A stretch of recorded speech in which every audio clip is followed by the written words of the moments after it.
সমাজের উচ্চতর শ্রেণী, সবথেকে শিক্ষিত শ্রেণী, সবথেকে গ্রহণযোগ্য শ্রেণী, তারা যখন এই ধরনের প্রশ্নগুলো করছে তখন মানুষের মনে বিভ্রান্তিটা খুব সহজেই ছড়াচ্ছে। একটা এই মাছ খেলানো বলে না, মাছ খেলিয়ে খেলিয়ে ব্যাপার, একটা মাছ ধরা পড়েছে, কিন্তু তাকে খেলিয়ে দুর্বল করো, তারপর মেরে তারপর ধরো। সকালবেলায় সন্দীপ ঘোষের মতন মানুষকে নিয়ে যাচ্ছে, রাত্রিবেলায় ছেড়ে আসছে। সিবিআই তো লোকজন সেরকম নেই, মানে রিক্রুটমেন্ট সেরকম হয় না। আমার তো মনে হচ্ছে সিবিআই নতুন রিক্রুটমেন্ট হয়েছে সন্দীপ ঘোষ।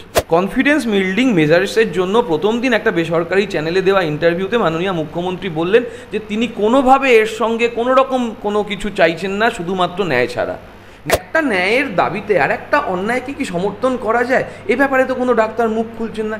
একটা রহস্য দেখা যাচ্ছে যে এই 25 মিনিট নিয়ে ইতিমধ্যে চিকিৎসক সুবর্ণ গোস্বামী তিনি বলছেন যে ওই 25 মিনিট সময় তো প্রমাণ লোপাটের জন্য যথেষ্ট সময় ছিল। কি বলবে বিষয় নিয়ে? কারণ এই বিষয়টি সকলের মনে একই প্রশ্ন আসছে। মানে সুবর্ণ গোস্বামী সিবিআই এর এজেন্ট, সুবর্ণ গোস্বামী ইডির এজেন্ট, সুবর্ণ গোস্বামী কি পুলিশের কাজ করেন নাকি শার্লক হোমসের কাজ করেন? আমাকে এই প্রশ্নটা করতে হলো একটাই কারণে, কারণ আমি সুবর্ণ গোস্বামীকে অ্যাজ এ ডাক্তার প্রচণ্ড সম্মান করি, খুব সম্মান করি, কিন্তু যেভাবে উনি তদন্তের ক্ষেত্রে নানান রকমভাবে বিভ্রান্তি সরানোর চেষ্টা করছেন সেটা নিয়েও কিন্তু প্রশ্ন থাকে। আমি কেন এই কথাটা বলছি, ধরো এই যে 25 মিনিট নিয়ে কলকাতা পুলিশের থেকে বিশেষভাবে কিছু তথ্য ব্যাখ্যা দেওয়া হয়েছে এবং চিহ্নিত করে বলে দেওয়া হয়েছে কে বা কারা ওখানে ছিল। সেইটা নিয়ে গতকাল বিভিন্ন গণমাধ্যমে এবং আজকে সকালেও বিভিন্ন গণমাধ্যমে আমরা দেখলাম বিশিষ্ট বিশিষ্ট উকিলরা বলছেন যে তদন্তের সময় এইভাবে চিহ্নিত করে দেওয়া, তদন্তের সময় এইভাবে ব্যাখ্যা দেওয়া পুলিশের তরফ থেকে এটা ঠিক নয়। সিবিআই তদন্ত করছে, তাহলে পুলিশ কেন এই জাতীয় ব্যাখ্যা বিশ্লেষণটা দিচ্ছে? তাই যদি প্রশ্ন করতে পারো তাহলে সেক্ষেত্রে আমার উল্টো প্রশ্নটা যে তাহলে আপনারা বিকেলবেলা হলেই সিরিয়ালের মতন যে খবরগুলো বারবার প্রচার করছেন, জনমানসে বিভ্রান্তি ছড়াচ্ছেন একটা দুর্বল সময় যেখানে কনফিডেন্স বিল্ডিং মেজার্সের বদলে আপনারা অশান্তির মতন ইন্ধন দিচ্ছেন, তাহলে আমি আপনাকে প্রশ্ন করব না কেন? আপনি সুবর্ণ গোস্বামী, আপনি ডাক্তার, আপনি সরকারি জায়গায় কর্মরত নন, আপনি বেসরকারি জায়গায় কর্মরত। সেই জায়গায় দাঁড়িয়ে থেকে আপনি কি আপনার যে ব্যক্তিগত প্র্যাকটিস করেন তার ভাউচার দেন লোককে, যে ব্যক্তিগত বাড়িতে প্র্যাকটিস করেন? তাহলে আপনি যে 1000 টাকা 1200 টাকা করে নিচ্ছেন, সেই 1000 টাকা 1200 টাকা করে নেওয়াটা আপনি ইল্লিগাল ইনকাম করছেন। সেই ইল্লিগাল ইনকামকে আপনি ইনকাম ট্যাক্স দিচ্ছেন নাকি? আমি এটা বলছি ব্যক্তি সুবর্ণ গোস্বামী যখন ব্যক্তিগতভাবে প্র্যাকটিস করেন, তাহলে আপনি যদি আপনার ইনকাম ট্যাক্সটাকে লুকিয়ে যাওয়ার চেষ্টা করছেন আর আপনি প্রশ্ন করছেন যে তদন্ত লোপাট হয়ে গেল, যদি লোপাট হয় সিবিআই ছাড়বে না, কোর্ট ছাড়বে না, সব শেষে আছে ভোট। অর্থাৎ আদালত থেকে শুরু করে মানুষের আদালত, এই সব জায়গায় কিন্তু জনতা জবাব দিয়ে দেবে। ফলে সুবর্ণ গোস্বামী যিনি বারবার এই ধরনের প্রশ্ন খুলে লাইমলাইটে থাকার চেষ্টা করছেন, তাকে বলবো যে আপনি বিচার চান, 100 বার চান, কিন্তু আপনার কাছে যদি কোনো তথ্য থেকে থাকে আপনি যান সিবিআইকে দিয়ে আসুন। কবার সিবিআই দিয়ে এসছেন নিজে গিয়ে? যখন ওনাকে পুলিশ আদালত ডেকেছিল কোনো আলোচনার জন্য বা কোনো তদন্তের সহায়তার জন্য, তখন তো না করে উনি উল্টোপাল্টা বলে আরও প্রচার করে দিলেন, ব্যক্তিকেন্দ্রিক হয়ে গেল। তাহলে তিলোত্তমার বিচারের কি হলো? কবার সিবিআইয়ে গিয়ে বলেছেন আমার কাছে এই তথ্য আছে আমি দিয়ে আসবো? জিজ্ঞেস করো গিয়ে, আমার নাম করে জিজ্ঞেস করো যে কবার উনি গিয়ে সিবিআইতে দিয়ে এসছেন। তারপরে এই ধরনের প্রশ্ন তুলে মানুষকে বিভ্রান্ত করার চেষ্টা করো। সমাজের উচ্চতর শ্রেণী, সবথেকে শিক্ষিত শ্রেণী, সবথেকে গ্রহণযোগ্য শ্রেণী, তারা যখন এই ধরনের প্রশ্নগুলো করছে তখন মানুষের মনে বিভ্রান্তিটা খুব সহজেই ছড়াচ্ছে। একটা দুর্বল পরিস্থিতিতে এই ধরনের এই ধরনের বিভ্রান্তি না ছড়িয়ে তদন্তে সহযোগিতা করুক, দোষীদের শাস্তির ব্যবস্থাপনা করার জন্য যেটুকু তথ্য ওনার কাছে আছে সেই তথ্যগুলো দিয়ে মানুষকে সাহায্য করুন। আজকে নিয়ে যদি হিসাব করা যায়, গুনে গুনে 23 দিন হতে গেল, এখনো পর্যন্ত সেই বিচারের আমরা দেখছি বাংলার বলবো না, বাংলার বাইরে সকলে এই বিচারের দিকেই তাকিয়ে রয়েছে। যে যেখানে আমরা ভেবেছিলাম যে সিবিআইয়ের হাতে হয়তো কেসটা গেলে অনেক তাড়াতাড়ি না, এখন হচ্ছে ওই মাছ খেলানো বলে না, মাছ খেলিয়ে খেলিয়ে ব্যাপার, একটা মাছ ধরা পড়েছে, কিন্তু তাকে খেলিয়ে দুর্বল করো, তারপর মেরে তারপর ধরো, এরকম একটা ব্যাপার আছে। বেশ ওই খেলাতে অনেকে আনন্দ পায়। সিবিআইয়ের কাছে যদি সেরকম কোনো সবুত থাকতো, মানে যেটাকে তথ্য প্রমাণ বলা হয়, তাহলে সিবিআই তো এদিনে একটা হলেও গ্রেপ্তার করতো। কি দেখছি আমরা? সকালবেলায় সন্দীপ সন্দীপ ঘোষের মতন মানুষকে নিয়ে যাচ্ছে, রাত্রিবেলায় ছেড়ে আসছে। সিবিআই তো লোকজন সেরকম নেই, মানে রিক্রুটমেন্ট সেরকম হয় না। আমার তো মনে হচ্ছে সিবিআইয়ের নতুন রিক্রুটমেন্ট হয়েছে সন্দীপ ঘোষ। সন্দীপ ঘোষকে বোধহয় ওরা রিক্রুটমেন্ট দিয়েছে, সকালবেলা নিয়ে যায় আর রাত্রিবেলায় ছেড়ে আসে। আরে বাবা, তুমি এত পলিগ্রাফ করলে, তুমি মানে যে কারুর পলিগ্রাফ করে নিচ্ছ, তুমি যে কোনোভাবে তথ্য প্রমাণ করছো।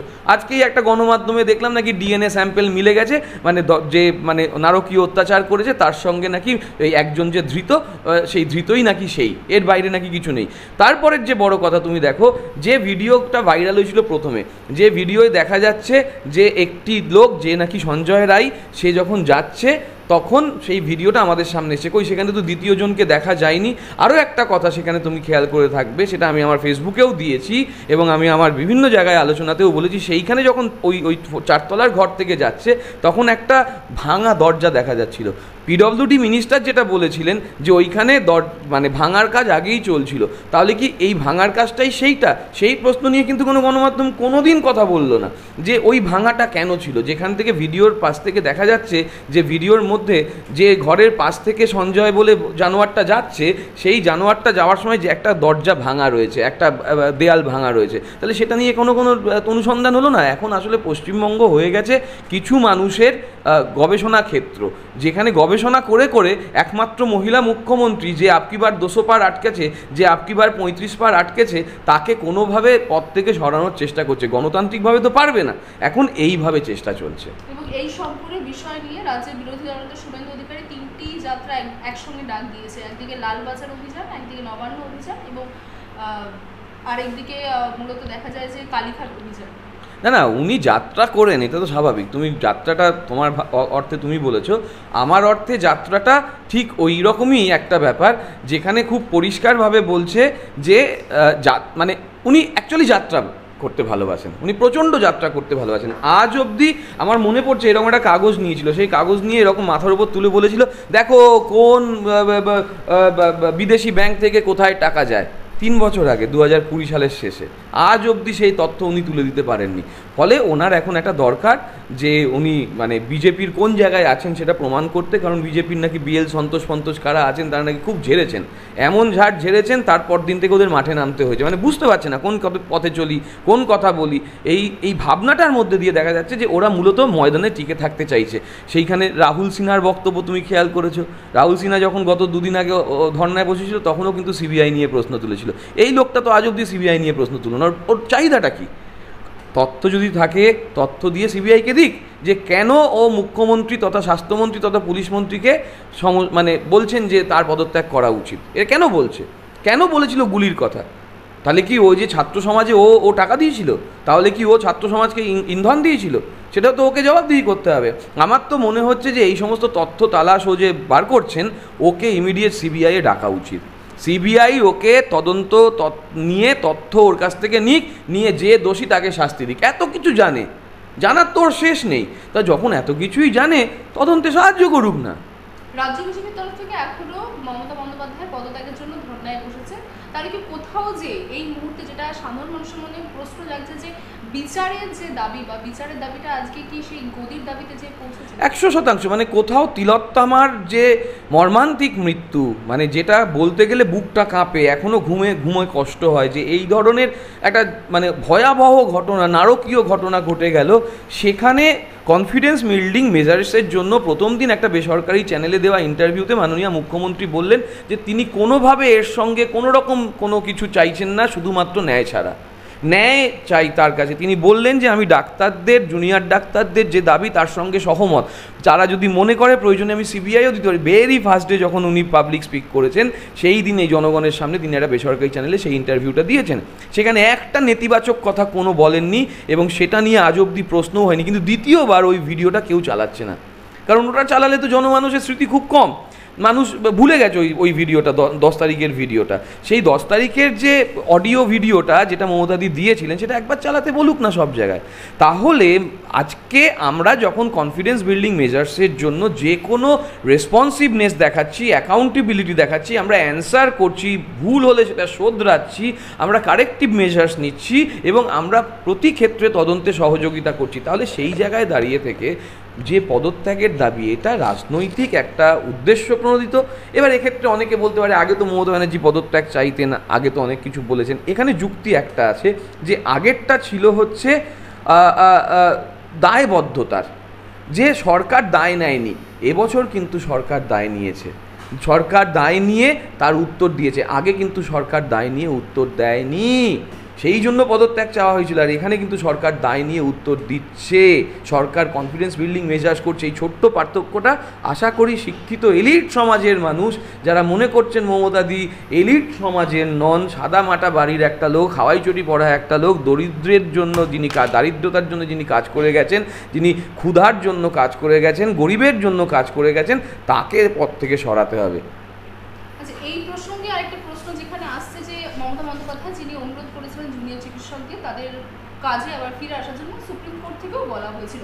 সেক্ষেত্রে দেখা যায় জুনিয়র চিকিৎসকরা সে কথা মানেনি এবং তারা আরও বলেছেন যে 2 তারিখে তারা অভিযান ডাকিয়েছে লালবাজারে এবং মূলত যেটা জানা যাচ্ছে যে পুলিশ কমিশনার পদত্যাগের দাবিতেই সেই অভিযান। না, ওরা এর আগেও পদত্যাগের দাবি জানিয়েছে, সেটাকে সাহায্য করা হয়েছে। 4 জনকে পদত্যাগ করানো হয়েছে, একই দিনে পোস্টিং দিয়ে একই দিনে পদত্যাগ করানো হয়েছে। ওইখানকার যিনি পুলিশের দায়িত্ব ছিলেন তাকেও সরানো হয়েছে, এগুলো সব হয়েছে।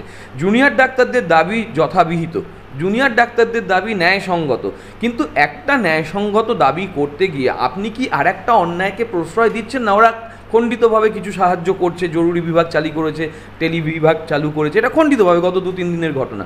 কিন্তু এই যে দীর্ঘ 22-23 দিন ধরে যে আন্দোলনটা ওরা চালিয়ে যাচ্ছেন এবং তাতে যে গরিব মানুষরা ক্ষতিগ্রস্ত হচ্ছে, সেই গরিব মানুষরা যারা সরকারি হাসপাতালের ওপর নির্ভরশীল, তাহলে তাদের অন্যায়টাকে কি আমরা মানে কিভাবে দেখব?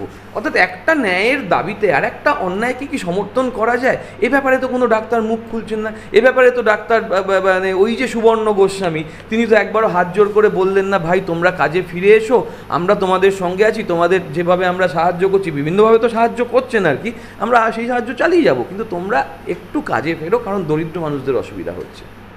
একটা শেষ প্রশ্ন করবো। আমরা জানি যে গতকাল রাতে বিটি রোডে একটি ঘটনা ঘটে এবং সেই ক্ষেত্রে এখন পর্যন্ত যারা বিশ্ববিদ্যালয়ে যারা পড়ুয়া রয়েছে তারা এখন একদম বলতে পারেন যে আন্দোলনরত হয়ে রয়েছে এবং তাদের একটাই কথা যে পুলিশ যদি এভাবে অভিযুক্তকে সাহায্য করলে সাধারণ মানুষের নিরাপত্তা নিশ্চিত কে করবে, যেটা ওদের অভিযোগ। দেখো, গত রাত্রে যেটা ঘটনা ঘটেছে আমার কাছে, যে আমি রবীন্দ্রভারতীর একজন দীর্ঘদিনের সঙ্গে মানে ওর রবীন্দ্রভারতীর সঙ্গে যুক্ত দীর্ঘদিন নানা কারণে, কিন্তু আমি যতটা খবর পেয়েছি ওখানে 8-10 জন পড়ুয়া ছিল এবং বাকি বহিরাগত ছিল। সেইখানে একজন সিভিক ভলেন্টিয়ারের একটা অনুপ্রবেশই বলবো, অনুপ্রবেশ ঘটে। তিনি নাকি মদ্যপ অবস্থায় ছিলেন, এই ধরনের তথ্য আছে। তারপর সেটা নাকি চলে যায় পুলিশের কাছে, পুলিশের মেজবাবু নাকি তাকে, বা ছোটোবাবু যিনি ছিলেন তিনি নাকি তাকে বলেন যে তুমি কেন ঝামেলা করছো, তুমি চলে যাও এখান থেকে, এই ধরনের কিছু বক্তব্য আসে এখনকার। এবং ছাত্ররা বলে যে মেজবাবু বা ছোটোবাবু যিনি এই কথাটা বলেছেন তিনিও নাকি মদ্যপ অবস্থায় ছিলেন। যাক, সেইখানে তার টেস্ট করা হয়, মানে যেহেতু তিনি ওইখানে কর্মরত ছিলেন তার টেস্ট করা হয়, মানে মেজবাবু বা ছোটোবাবু, তাতে দেখা যায় তিনি মদ্যপ ছিলেন না। ইতিমধ্যে সিভিক ভলেন্টিয়ার ওখান থেকে বেরিয়ে যায়, ফলে তার টেস্টের সমস্যা ছিল আর কি, হয়নি টেস্টের, কিন্তু তাকে গ্রেফতার করা হয়েছে, এফআইআর হয়েছে। এই কাজটার কথা বলছি যে আমরা কিন্তু এফআইআর নিয়েছি, আমরা কিন্তু অ্যারেস্ট করেছি। এটা বদলাপুর নয় যে যেখানে 700 জন আন্দোলনকারীকে উল্টে গ্রেপ্তারের মধ্যে আনা হবে। এটা পশ্চিমবঙ্গ, যেখানে ব্যবস্থাপনা হবে, যদি দোষী হয় শাস্তি হবে, যদি মনে করা হয় পুলিশ কাজ করছে না, কোর্ট আছে, কোর্ট সেখানে সিবিআইকে দিয়েছে। ফলে সব কিছুর মধ্যে ভরসার জায়গাটা কিন্তু আছে এখনও।